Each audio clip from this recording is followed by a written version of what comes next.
Good evening. Welcome, everybody. I came here not from my home, so I have my notes on my phone, which I absolutely hate doing this, but I will do it because I don't want to be without my notes. But the most important thing is to say welcome, and welcome to everyone online. And to say welcome to the Dharma Bums. Is there anyone here at Dharma Bum for the first time? I actually recognize a lot of people coming back, but hi, welcome. And then that sort of goes hand in hand with anyone relatively new or new-ish to Buddhist practice.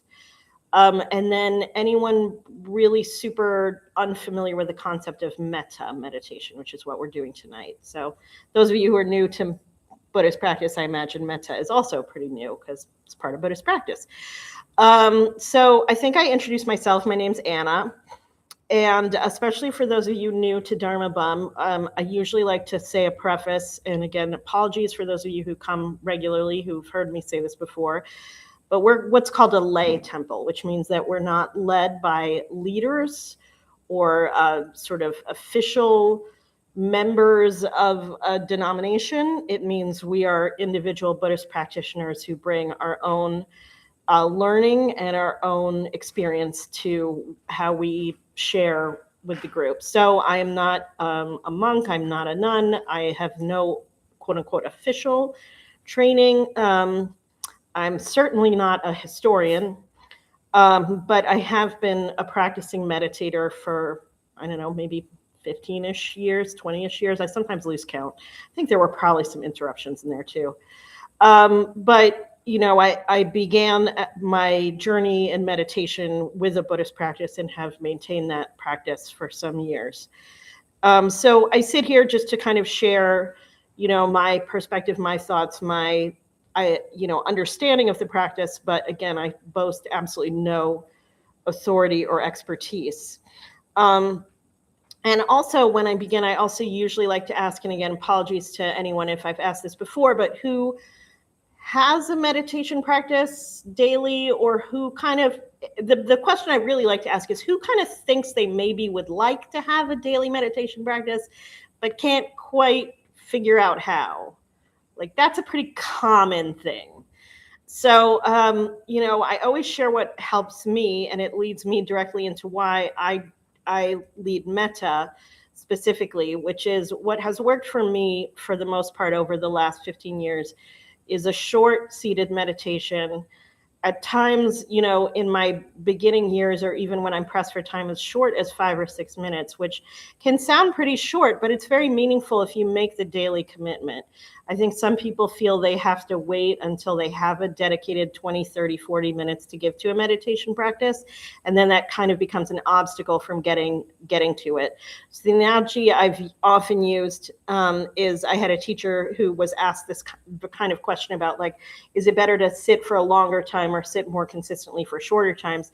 And he said, do you wait until Saturday and brush your teeth for 40 minutes, or do you brush your teeth a little bit every day? And I think that's the reason why, you know, for beginners in particular, a short seated meditation can be a way to incorporate a meditation practice into your daily life. Then the other thing that I incorporate into my daily life is a daily metta. And that leads me to what metta is. So metta is a practice of loving kindness. And the way I describe metta is the bridge between the meditation cushion and the real world. So metta is what brings, all of us can meditate and center ourselves and have an inward journey, right?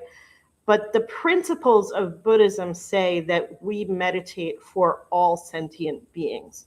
We don't actually meditate to make ourselves feel good. We meditate to bring enlightenment to all sentient beings. And actually, even further than that, in all realms, right? So again, as a Western person and sort of as a lay Buddhist, I can't say that, you know, when I'm meditating, I'm thinking about the hell realm and the demigod realm and the hungry ghost realm. But advanced or immersed meditators do, or in certain cultural traditions do believe that by meditating, they are bringing enlightenment to all beings everywhere.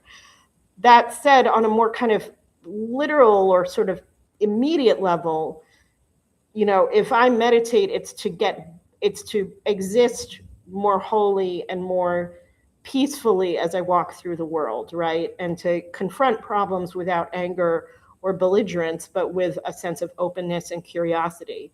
So when I close my meditation, I close it with a brief metta of wishing loving kindness to myself, loving kindness to the people in my immediate environs, and then loving kindness, wishing loving kindness to all beings everywhere.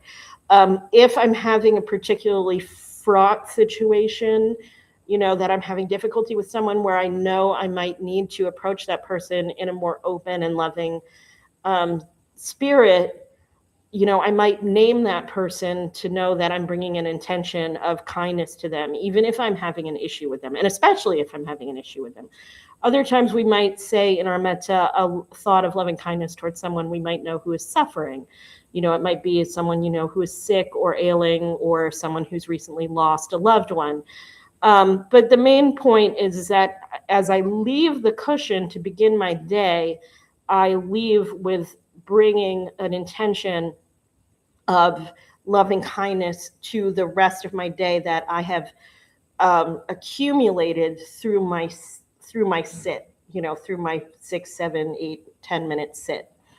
And I thought I'd just begin before we're going to do about a 20-minute meditation, but I had a kind of, it's silly and funny, but it also has turned out to be really profound, which was, I watched the Oscars on Sunday night, and I swear this has a point, but I was deeply, deeply invested in the woman who won the cinematography award. And it's a personal reason because of my professional background and seeing obstacles to women in the motion picture industry and some personal interests. But in that moment, I felt such intense loving kindness towards a person I do not know, have never met, likely will never meet, right? And I've actually been in a good mood all week. And I've been kind of nicer, I've been a little more upbeat. And it occurred to me that, one of the things we struggle with is this kind of, how do we approach a Buddhist practice from a Western perspective? Because we're often not living in monastic lives, and we're often not living around other Buddhists a lot. We have a beautiful Sangha here, but it's not necessarily something we kind of live with day to day. And sometimes we have these cultural tensions, right? We have cultural tensions around social media. We have cultural tensions around entertainment. And I really it kind of made me think, thinking of all the times that maybe people feel more loving kindness towards maybe their sports team than their family, right? Or what we now refer to as a parasocial relationship. And I was thinking okay, so instead of seeing this as a negative or a problem to be overcome, how do I use this as a learning experience to say, there's a paramita, which is one of the virtues of Buddhism, which is called sympathetic joy. And the direct opposite of sympathetic joy is jealousy. And then the near opposite of sympathetic joy is happiness for someone that you can get something out of. So your friend gets, I'm going to be really cliche and say a really nice car, and your thought is not wow, I'm happy for my friend. It's wow, I get to ride in this cool car. Or I just found out I know somebody who has access to a pool. Am I happy for her that she has access to a pool? No, I'm happy for me because now I know I have access to a pool. So that's the near opposite, right? I'm not a great sympathetic joy person. If I had to say what the paramita that I have lived most fully in, I've lived more on the side of jealousy and petty. And when somebody gets something, I think why do they deserve it? Oh, they have this advantage that I didn't have, or their father hooked them up, or their boyfriend hooked them up, or, their whatever. I make some reason why they don't deserve this, which is, from my own jealousies, my own insecurities. And like, to have this experience of watching this person, again, I don't know if she's a nice person. She could be a really annoying person in real life, right? But I feel such strong sympathetic joy for this person.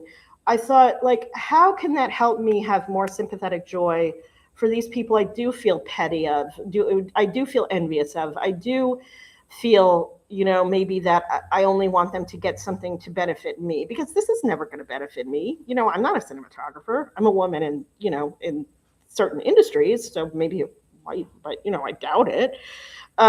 So I thought maybe before we begin, there is a point of the metta where we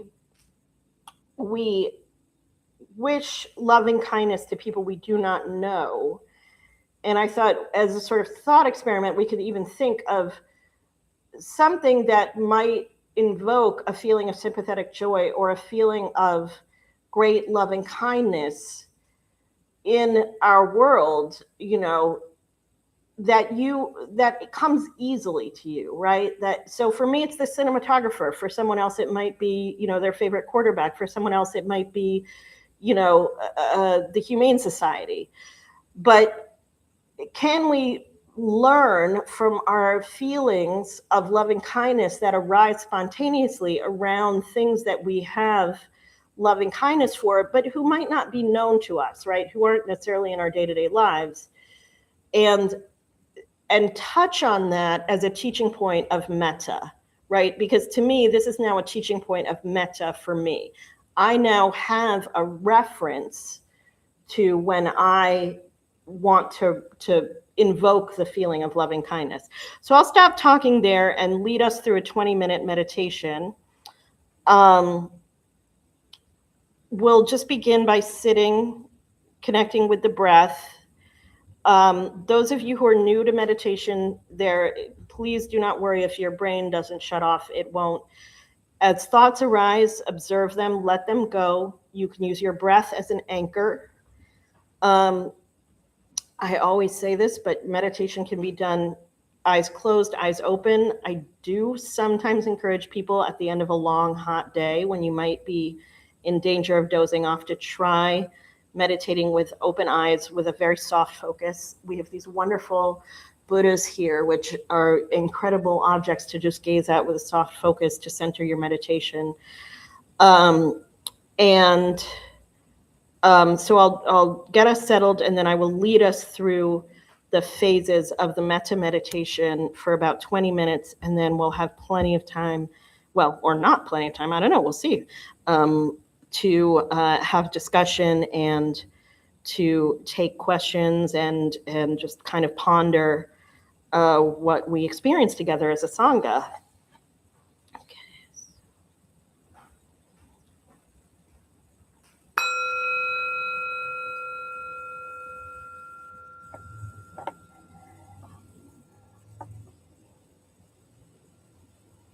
So sitting up straight,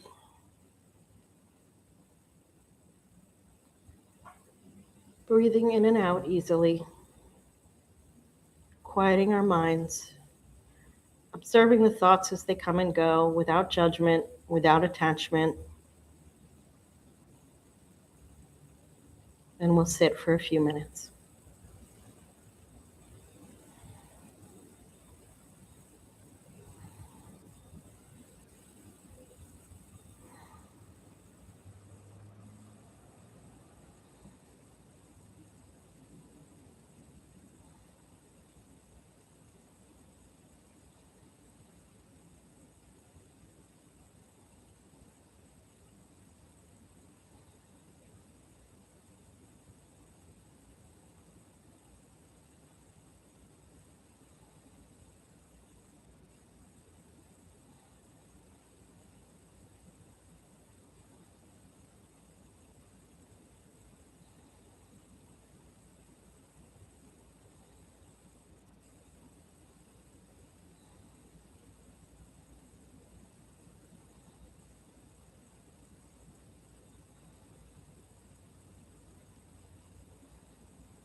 Now, beginning our practice of loving kindness by wishing loving kindness to ourselves, which is the place that it always must start. And if this proves to be a challenge initially, you can perhaps picture yourself from outside yourself in the third person, or as a child or a baby, or in a state of vulnerability.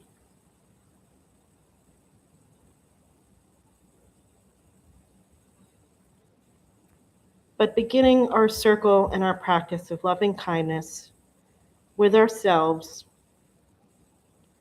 with the words, "May I have happiness and the root of all happiness."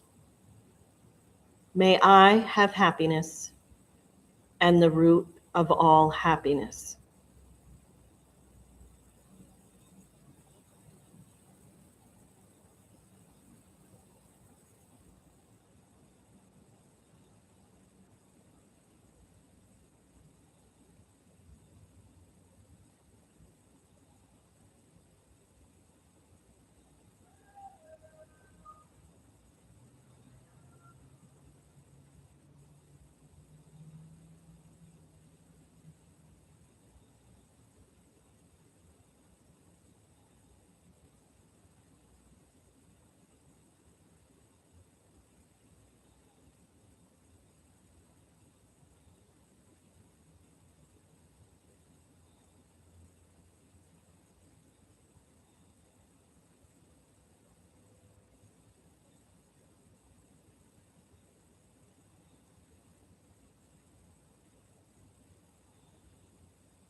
And now widening our circle of loving kindness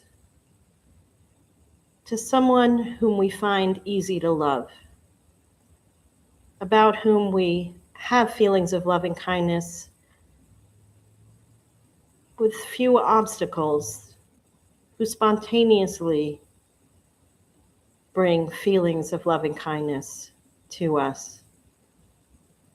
Could be someone close to you, someone not so close to you, but just someone about whom you find it relatively easy to summon a sense of loving kindness.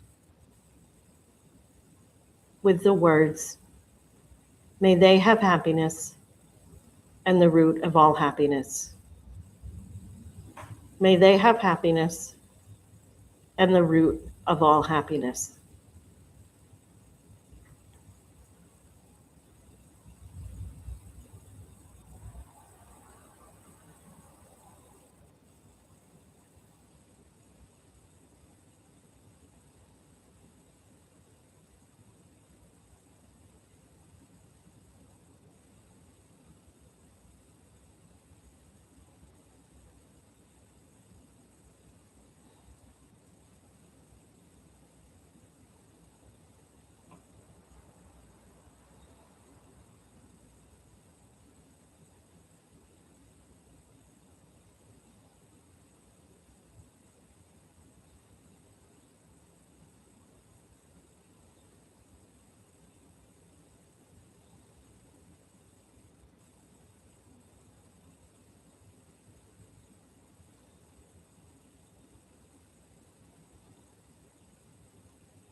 And now widening our circle of loving kindness to include those whom we do not know very well, who do not immediately summon feelings of either strong negativity or strong aversion or strong attraction, strong positivity, people about whom we feel relatively neutral. This could be a person or a group of people you do not know well. Could be someone you see in your community as you go about your day. But knowing that they, as all people, as ourselves, as our loved ones, have the inherent gift of loving kindness and are part of our circle. With the words, I wish them happiness and the root of all happiness. I wish them happiness and the root of all happiness.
And now widening our circle of loving kindness to include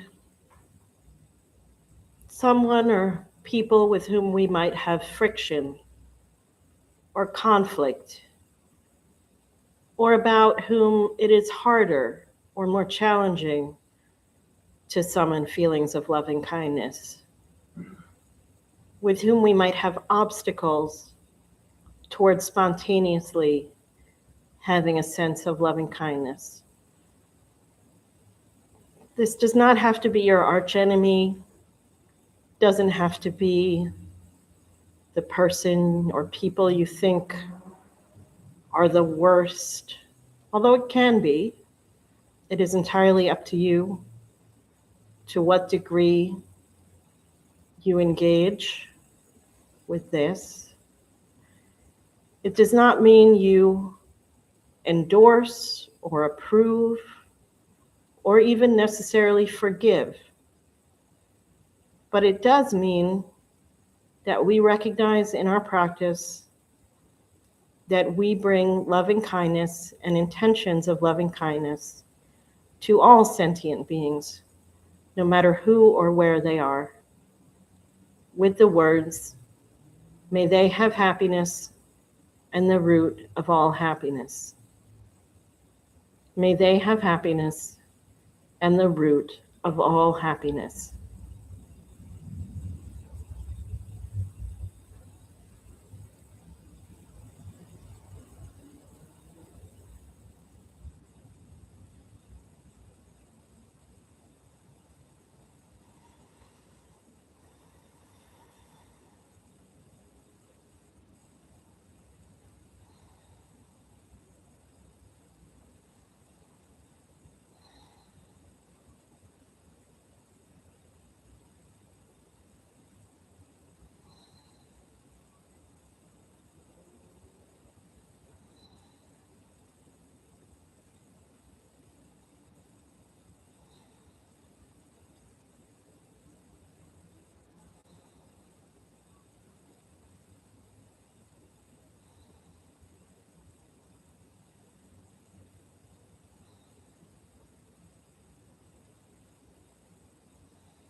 And finally, widening our circle of loving kindness to the widest possible, to encompass all beings across the globe and everywhere. All beings, all sentient beings, no matter where or who or what they may be.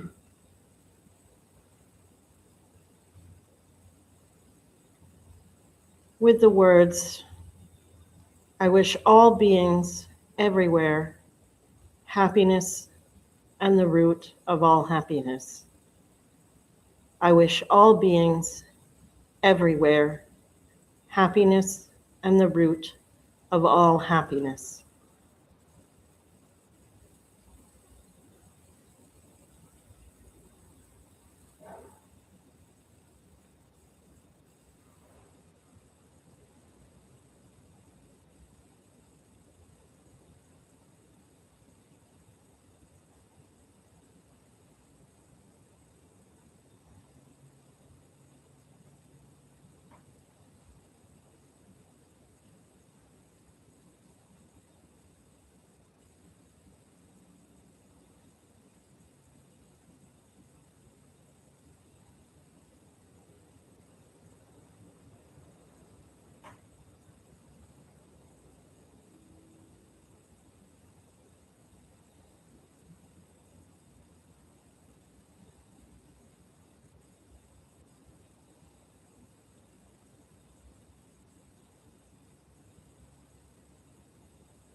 So we have the rest of our time together to talk, take questions, ask questions, talk to each other, talk to me.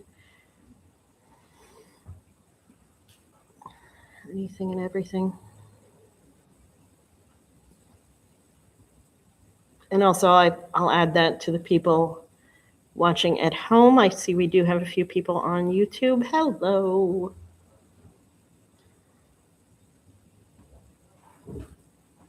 Yeah. No question. Sure. I've come to Dharma Bum for 2 years, but Jeff said I need to come here. Oh, okay. So where do you, or how do you make a distinction between loving kindness, compassion, and empathy? And let me tell you, I have a family member who's slowly dying in a very painful way.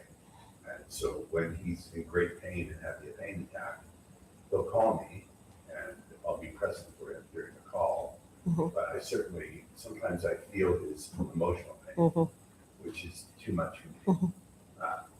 So it's a specific and pretty hardcore example. Mm-hmm. I'm not asking for therapy. No. This is actually, this is incredibly important. Yeah.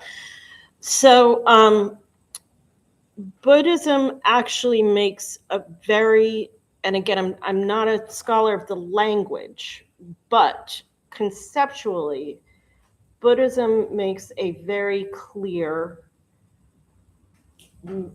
difference between loving kindness, which is metta, compassion, which is tonglen,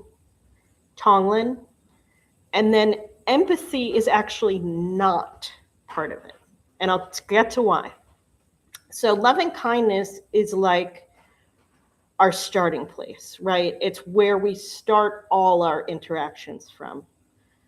Tonglen is this Buddha here, Kuan Yin. So Tonglen is a practice of, I don't want to describe it as more advanced because that's not really how we work at Dharma Bum, so anybody can go to Tonglen. We have Tonglen on Thursday nights. But Tonglen is a practice that is specific to the healing of all sentient beings, right? So it's doing what Kuan Yin does and hearing all the cries of the world and pouring out compassion for them.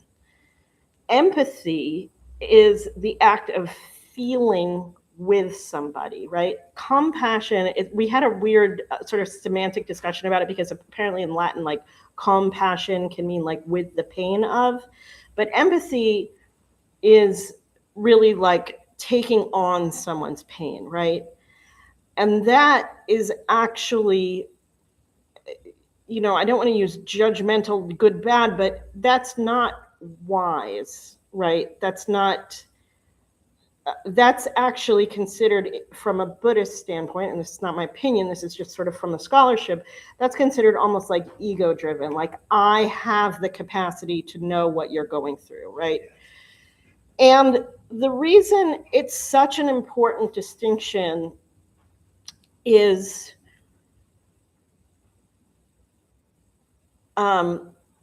empathy is exhausting, right? Empathy is draining.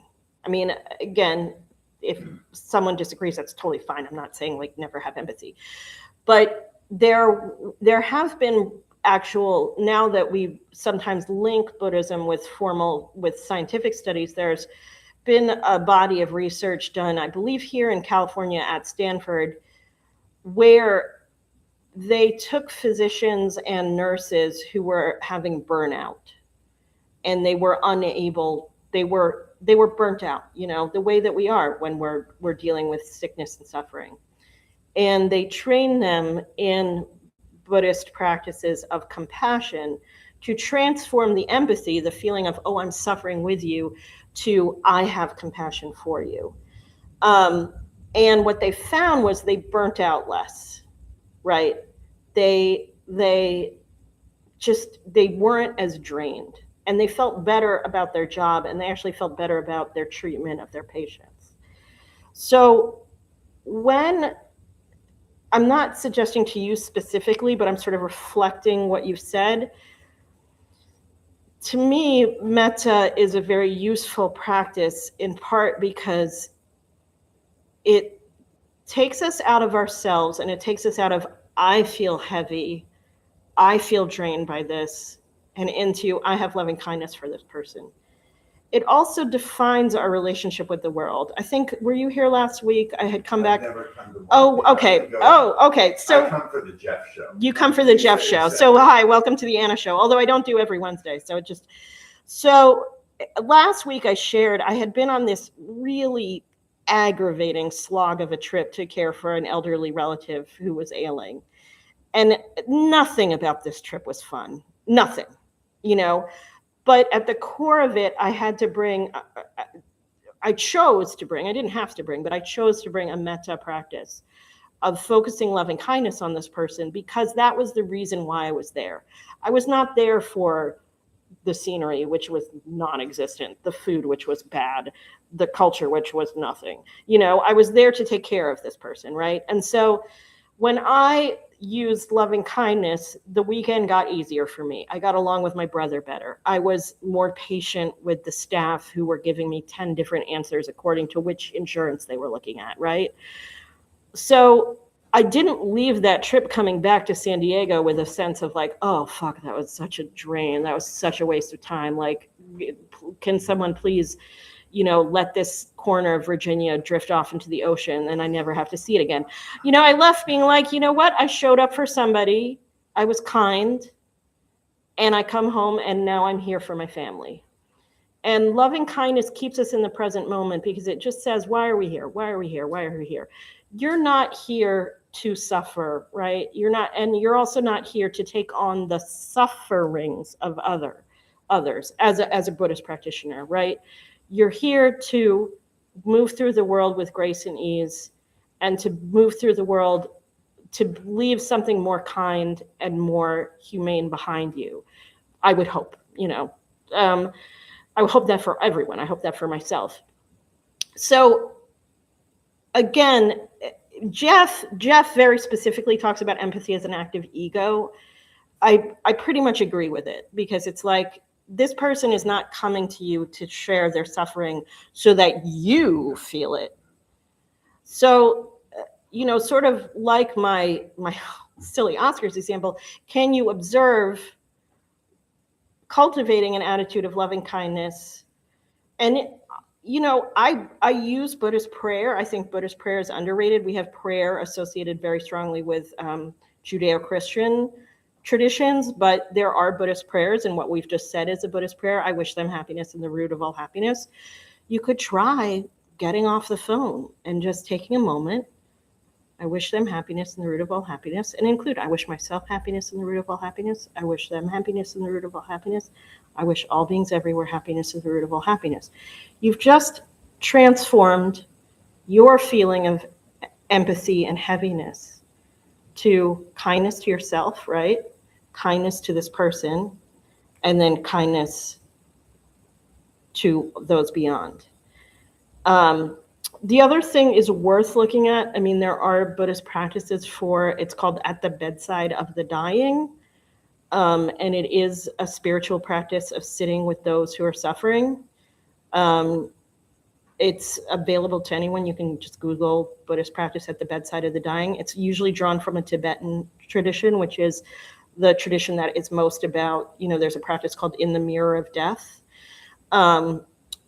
It can help, again, with prayers and practices of mindful attention to people who are suffering, and in particular, people who are dying, because death is the big finito, We're all going to die. Everyone we love is going to die. I hope that reflected a little bit of what you're going through, because it sounds very multi-layered, but it, again, to come back to the Buddhist principles of loving kindness.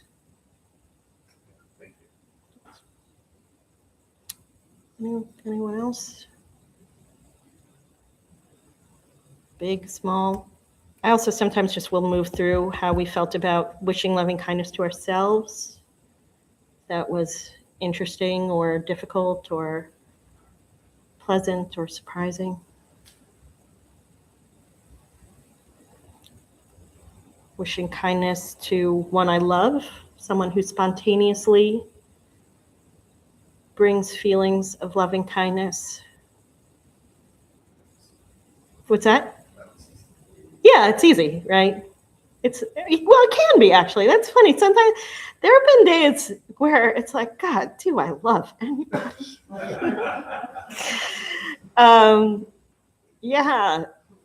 I actually, my silliest Oscars example reminded me of a time in my life when I was very new to meditation. And like a lot of people, I came to meditation from a really dark place. It was as dark a place as I had ever been.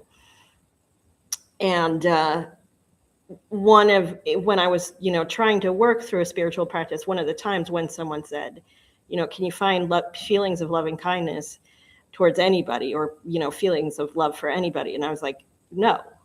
And they were like, really? And I was so adamant. I was just digging my heels in, and I was like, no. And they're like, absolutely nobody. And finally I was like, partly because I wanted to shut them up, and partly because it was the only thing I could think of. I was like, Aretha Franklin. Okay, I love Aretha Franklin.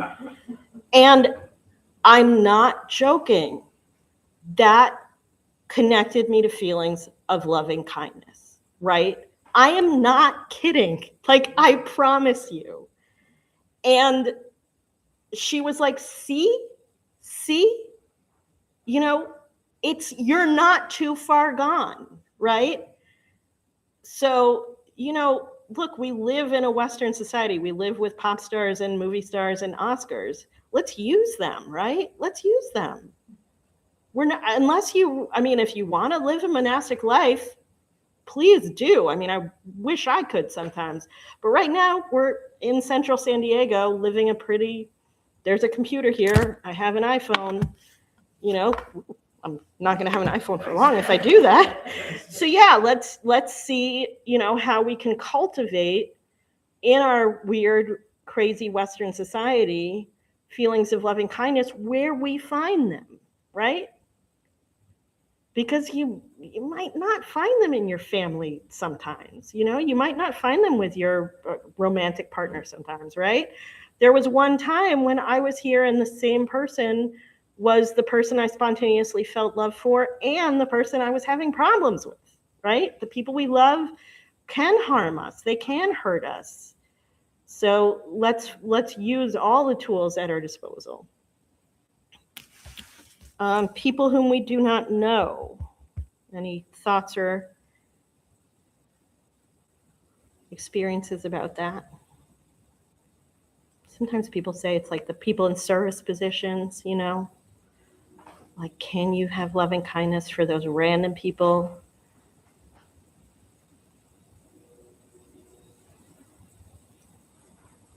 And certainly, if nothing else, when you are dealing with the insurance person on the phone who isn't looking at the right plan, can you acknowledge that they're a sentient being? They're just doing their job. No, it's the VA. It's not the Kaiser. Can you look at the VA? No, not the. Can you look at the VA? Thank you. Thank you.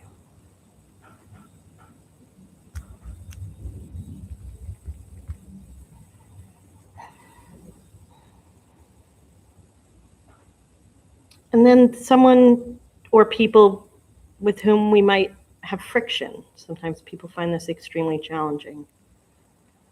And again, I would not say to a quote unquote beginner, I don't really like saying that, but because we're all beginners, but I would not say to someone the first time they ever try metta to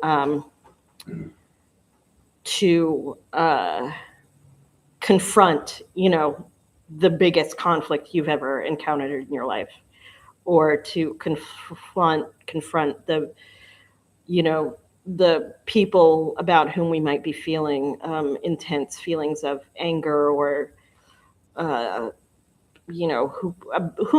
we might be of the opinion that they're causing harm. I think right now we can be very reactive in what we perceive to be harm causing. And it's, to go back to the master Thich Nhat Hanh, who says, nirvana is freedom from views, to know that even the people with whom we vociferously disagree and whom we may feel are causing extreme harm, that we still hold their humanity. And by holding their humanity, we cultivate feelings of love and kindness towards them. And I actually have a question was there a question here before? Because I actually have a question from YouTube, which I never get. So I'm kind of excited. I'm like, wow. So this person said, in your opinion, is there a standard or ideal breakdown between metta and awareness type meditations? I mean, in terms of frequency. I don't really have an opinion. I just can say what I do, which is a silent meditation, which I guess is what you would say is an awareness meditation. And I do a brief metta at the end. But that's the practice that I choose to do and cultivate. I mean, some of the people here might do metta once a week right here. So I wish I had more insight, but I think it would depend on if you were in a formal study of Buddhism in which they had a schedule. There are people in Buddhist traditions who use prayer wheels, for example, or who have a calendar. That might dictate the frequency. But again, in a lay temple, this will be up to the individual. Sometimes I actually think of, I have a book of Buddhist prayer, and sometimes it's in its own order for, the cycle in Sanskrit, but sometimes I wish it had a calendar, because sometimes I just want to be like, it's Tuesday the 12th, I'm doing this, So sometimes, okay, yeah, I think I got that. Thank you. I hope I got your question.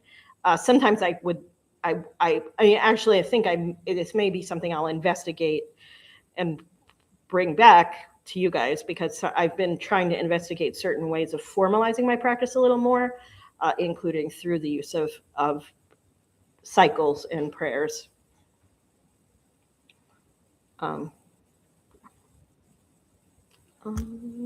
Yeah, so I was asking about friction, and then all beings everywhere is the last one. We have just a few minutes left, so I'll just sort of give us a moment. Oh, hey, hi. Talk about friction. Okay. My family makes me so angry all the time. Yeah. I love them so much. Mm-hmm. It's so frustrating. Mm-hmm. I love them so much. Mm-hmm. And it's so frustrating. Mm-hmm. No one in Buddhism asks you not to feel friction. And sometimes I even imagine the monks in a monastic setting living together harmoniously, and one of them is thinking, if that guy cracks his toes during meditation, that guy's going to crack his toes, and this happens,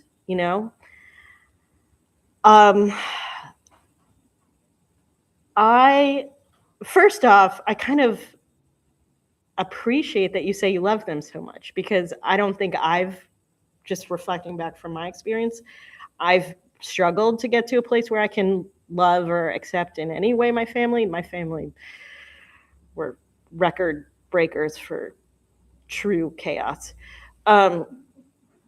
But, you're here, right? And I imagine part of why you're here is to find some sense of peace and calm and centeredness to move through the world. And Buddhism doesn't promise that. You're not guaranteed to. There's no you will get this. But there are, thousands of years of practitioners who have found through the practice they've gotten this. So, I would say, there's no expectation, no requirement that you not find friction with your family. That Buddhism doesn't ask that. But Buddhism asks that you sit with it and that you find loving kindness. And it sounds like you're already full of loving kindness, which is a beautiful thing. You know, I truly did not, you know, have any feelings of compassion or forgiveness or anything for my father until he was on his deathbed. And I achieved that through a formal Buddhist practice and through a sit. So, you know, again, not making a guarantee that you will, but I'm hardly the poster child for someone who's necessarily like very loving of their family. But Buddhism has helped me be considerably more loving and more forgiving than I ever was before. And again, people are annoying. Buddhism doesn't ask you not to find people annoying.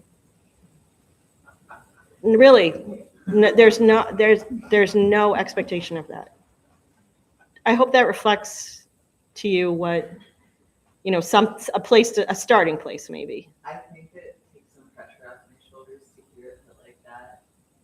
Because I was raised to be like the caretaker and the people pleaser, and to handle all of everyone's problems for them, and to be the one who doesn't, and the oil. So yeah, that's really, I will tell you something super important in Buddhism, I think, is what's called wisdom. And Jeff and I, he can tell you, Jeff, who's one of the founders and leaders here, one of the kind of disagreements where I told him he was wrong was in talking about people pleasing, because he basically was more of the attitude that you will feel less agitation around people pleasing as you cultivate your Buddhist practice. And I said, there is a huge difference between caring and pleasing. And I learned this myself as a parent, because often the things you do as a parent do not please your children and can often be unpleasant, but they are absolutely caring. And so I would, sort of like I was talking about the difference between empathy, I would really encourage through a meditative practice and through study to separate the idea of making people happy and caring for them. They're not the same thing at all. So I don't know if that also might relieve some of your burden, but caring and pleasing they're not the same thing. And there should be no expectation that in caring for someone, you please them. There, we solved it. Isn't Buddhism great? Boom. So easy. Don't even appreciate it. So good. All right. With that, have we enjoyed our evening together as a sangha? I came in a funny place because I wasn't expecting to lead tonight. So even just like not having my notes and like just not being prepared, like I didn't prepare. But yeah. I have a question. Sure. Would the people pleasing be considered something at like one of the 7 hindrances somewhere? Like factors of enlightenment? Yeah, that's actually a really good question. Yeah. Oh, yeah. So if people pleasing would be in the hindrances, that's going to be one where I might like go and spend some time with the language of the hindrances and get back to you. But I will say people pleasing is not wise, right? So it's not connected with wisdom, which is a paramita, right? And it's not connected, and it's definitely connected with ego, because often people pleasing is about, I want to feel like I'm appreciated, or or it's aversion, right? Often it's, I want to avoid conflict at all costs. So I will please this person regardless of whether that's caring, right? To use a really like completely, I apologize for a slightly blatant analogy, but if you're with an addict and you bring them their substance, you will please them. It is the least caring thing you could do, unless maybe it's a medical setting and, it's being supervised. But no, that's not caring, right? So, and it's also not pleasing. So it's unwise. It's aversion to conflict. It's delusion, right? It's not sitting in the world as it is. I think all those things are true. So yeah, I really want us, there's stuff about gender, there's stuff about socialization, but I think from a Buddhist practice, with sitting with the language as I understand it, I think there's a strong case against the idea of people pleasing and a strong case for the idea of intentional caring. And I think loving kindness, I really do think metta is part of that. I mean, metta, as I say, it's a daily part of my life. I do it so I'm a better parent. Is anyone a better parent than anyone? I mean, maybe, I don't know. My kid's, he gets fed, he breathes, he's washed sometimes, good enough, right? I'm a big believer in wisdom as a practice in our relationships, and wisdom includes boundaries. I will end on this just because I mentioned my Aretha Franklin thing. But the other thing, I will never stop saying this, but every time I say it, I feel it so profoundly, which is that Tina Turner left her abusive husband after she became a Buddhist, right? If that is not the example we should live with, she stopped taking the punches. She stopped pleasing him because she became a Buddhist, right? And she said, and this is her words, she said, becoming a Buddhist awakened her to the possibility of change, right? We don't become a Buddhist so we sit here and feel really great and do nothing. We become Buddhists and cultivate Buddhist practice so we can move through the world with wisdom, right? With compassion, with understanding, with kindness, right? It's not being a doormat. It's not being a punching bag. It is the opposite. So that, I will finish with that because that is one of my favorite stories ever, and I will probably repeat that so many times you'll get sick of hearing it, and you'll be like, did I ever tell you about Tina Turner? Yes, Anna, you told us about Tina Turner. But with that, I will say the dedication of merit and let Marcy close and wish you all well. Okay, so if you feel comfortable doing so, put your palms together, hold at heart center, and we say, may any merit gained from this practice be transferred to all beings in all directions. May all beings be at peace. May all be free from suffering.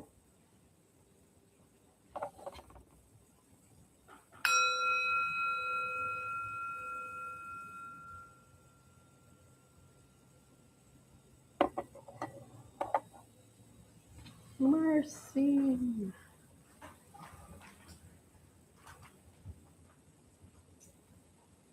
Hello, everyone. Sorry to say today. Okay, good. Hello everyone, I'm tonight's host. My name is Marcy. We opened the Dharma Bum Temple 19 years ago to introduce Buddhist practice to those who show up. Those who lead are not nuns, monks, gurus, or teachers, and are not looking for students. They're simply practitioners sharing their interpretation of the practice. Every night we have different classes led by different people from various Buddhist traditions. We have a recovery sangha that meets several times a week for anyone with addiction, and our food redistribution program is every Thursday at 4:30 p.m. We have classes and programs every day, and everything we offer here is always free. We have a silent meditation Monday through Friday at 8 a.m. and 12 p.m. The full schedule is on our website and also posted in the entryway above the shoe rack. We have a lending library. You can see a book that you like, feel free to borrow it, and then read it back whenever you're done with it. Please straighten your seats or cushions before you head out, and if a few people could stay behind to close the lamps and windows, that would be helpful. Thank you all for being here. We wish you well and hope to see you again. Thank you, guys. Yeah. What do I do now? Thank you. What do I do now? Thank you. I want to I know where you think- got the Weibos to tell Jeff he was wrong. Oh, hang on. I just need to He stop hit me this. with the invisible Zen stick. Oh no, I am. I don't know how to stop the live streams. End stream. There we go.